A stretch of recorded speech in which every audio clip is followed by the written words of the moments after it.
Bonjour. Donc nous voici toujours sur le Channel Pistache France, une chaîne dédiée à la production de pistaches, bien sûr sur le territoire français et bien sûr spécifiquement sur le sud de la France, soit en Provence, soit dans le Languedoc, et certains pionniers sont en train de l'implanter aussi côté sud-ouest, on va dire sur la côte atlantique. Voilà. Donc on est où ici? On est à Bronte, la capitale de la pistache européenne, comme je vous ai expliqué dans plusieurs vidéos. Et on est au Dijoin, voilà, donc au Dijoin, au milieu des pistachers. Alors on a deux secteurs sur la commune de Bronte. On a le secteur qui est AOP, où on a une pistache de qualité sur un terrain totalement lavique.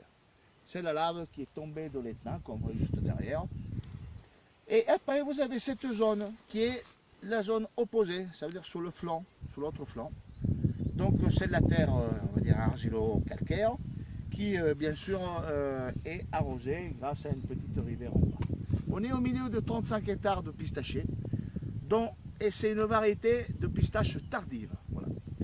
Pourquoi tardive? Pourquoi c'est une variété qui est longève à produire. Elle va rentrer en production à partir de la, on va dire grosso modo, 6e, 7e, 8e, voire 10e année, en fonction des spécimens.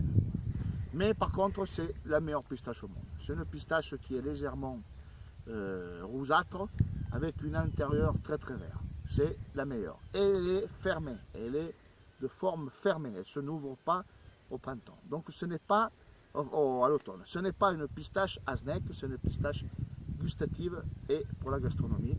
Elle est utilisée dans la gastronomie, par exemple dans les mortadelles, en cosmétologie. Voilà, c'est la meilleure. C'est une pistache qui vaut très très cher.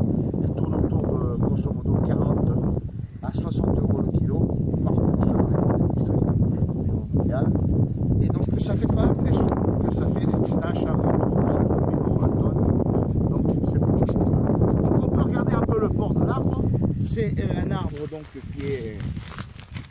qui a été conçu de manière pour être exploité mécaniquement. On voit le pied, térébinthe, qui est autochtone, et ensuite on greffe par-dessus la variété spécifique. Dans ce cas-là, c'est la variété blanche de Provence qui a été greffée. Voilà.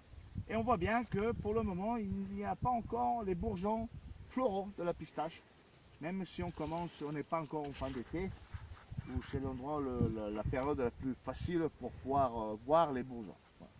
Okay. L'arbre se porte très très bien, il est mené d'une façon intensive, il reçoit de l'engrais chimique, de l'eau, il pousse bien. Voilà. Bon, vous voyez que pour 6 ans, c'est un spécimen qui n'est pas très développé. Et ça, il faut que ça vous reste un peu dans l'éthique. La pistache, c'est un arbre qui ne se développe pas de manière spectaculaire. Il est lent en pousse, mais à la longue, il fait ses fruits.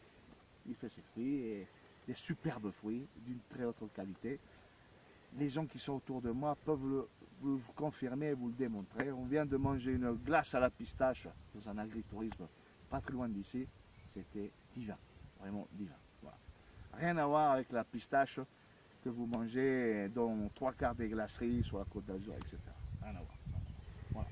Donc ici, Nicolas Brunetti, nous le pistacher, le mât de la pistache, en direct de Bronte. Merci et à bientôt.